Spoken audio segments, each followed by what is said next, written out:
I'm Malin, and today I just wanted to talk about self-esteem and kind of how that influences us and our identity. While I do that, I'm just going to fold this washing, so I'm doing something to keep myself busy, and it's something that we have to do that's kind of boring, but it's something that has to be done anyway. So recently when was it, Sunday, so 2 days ago, I uploaded a video called Fear, and it was something that was a bit different, that I had a bit of resistance towards, because I felt a bit uncomfortable because I was talking something a bit more from my experience and a bit more personal to me. And I was surprised because the next day I was accidentally looking through it, I was looking through my YouTube subscriptions, and then I saw my video in there and it had over 100 views, and I was like shocked with that. And then it's kind of made me realize that the reason why I've had resistance to doing these videos and speaking things so clearly is because I kind of have this underlying belief that what I have to say is not really worth it, and that I'm almost inferior to other people. And even though that's not true, and that's like, logically you can kind of think, well, that's a terrible belief to have, but these kind of experiences that happen to us kind of shape our identity, like especially through childhood, we're very susceptible to these sorts of things. And then even it's just like these little things that happen to you, and it kind of like has a knock-on effect, like when I was younger, I did have, that's still wet, shit. I did have a YouTube channel for a while, but then I stopped because I felt really anxious, and I thought that other people would be judging me, and I was like really worried about what they would think. And so that kind of carried on until now. I think that might have been 6 years ago or so. And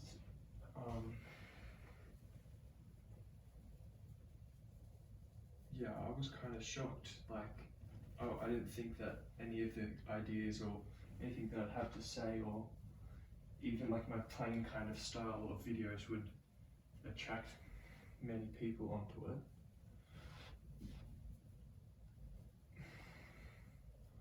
But it did, and I think that's kind of important, because we're told, like, you gotta believe in yourself. You've got to, treat yourself with more respect. You've got to, kind of visualize and affirm these beliefs, but that can only get you so far. You've got to have experiences that are like, that are actually moving, that are emotive to you, that kind of prove, oh, you're not as bad as the person you think, you're actually kind of this. And I think that's also important to consciously choose that, like by doing these videos, I'm exposing myself to being more vulnerable and, facing some of my fear, that I don't feel like, or I haven't felt like I have much to say, and that my word isn't much, and that I shouldn't have a YouTube channel because I'm also afraid of what other people will say to me. And these kind of feelings, or these underlying beliefs, they can really drive our behavior, but if we're able to kind of like regulate them, and like, oh, like, I know I'm kind of scared to do it, but this is something that's kind of cool, I'd like to kind of share my ideas and try and become more articulate and meet other people that are similar to me, and try and have a good impact on the world through this, which is like a great opportunity on social media. And then kind of being aware that I'm going to be exposing myself to some of these fears and beliefs that are kind of holding me back. But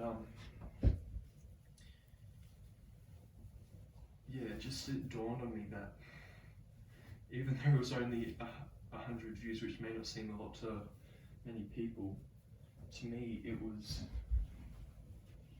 kind of crazy. You know, I was like kind of ecstatic, if I'm honest. And I just kept, throughout the day, it would just pop into my head like, that video had over 100 people look at it. I had 100 people who were interested enough to click on it. I haven't checked, you know, how long they've actually watched it or anything, but you know, it's actually a crazy thought that we can kind of change and shift our values and our beliefs just through exposure.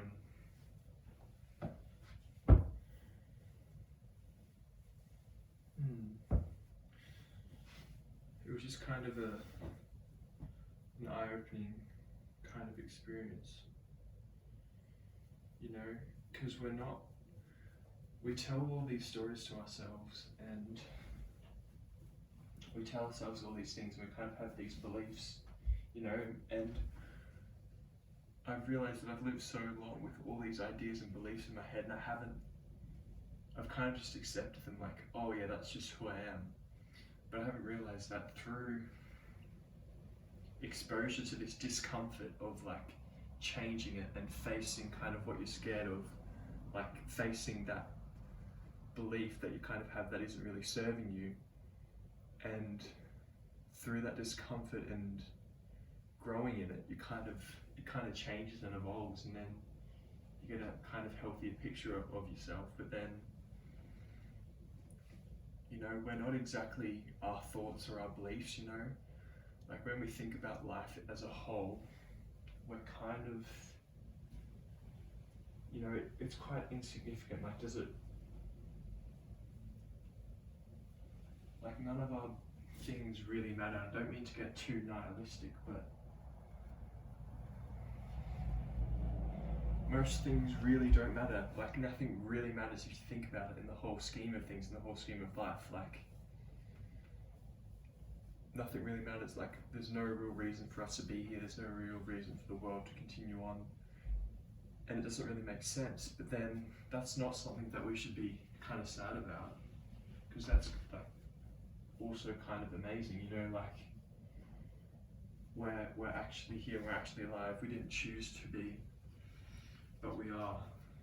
And then kind of being aware that we're also, you know, we're kind of at mercy to our beliefs and our situations that have kind of happened to us and that have been kind of conditioned into us, and that we don't have to always be, you know, I don't always have to be at the mercy of them. I don't always have to be controlled by them, and it can kind of change. But then, you know, we also can't get too caught up on these kind of beliefs and things, because then we become too like narcissistic and too short-sighted. You know, we don't see everything.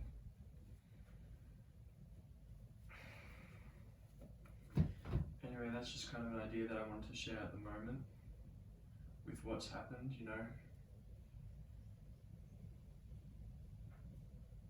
Because I love these little understandings of things that I get from, you know, experiencing things and kind of expanding my knowledge and my focus to kind of understand why do we have these things and like what really is important.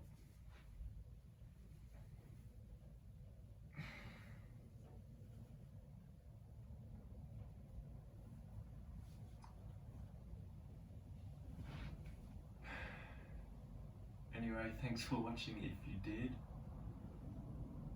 I never said that in the past one, or anything about liking and subscribing, because I was just trying to get my ideas out there, and I felt like, oh, no one's going to watch this, no one's going to watch this.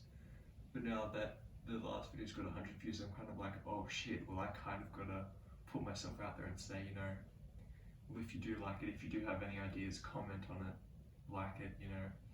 And if you like kind of what I'm doing, then I'd hope you consider subscribing as well.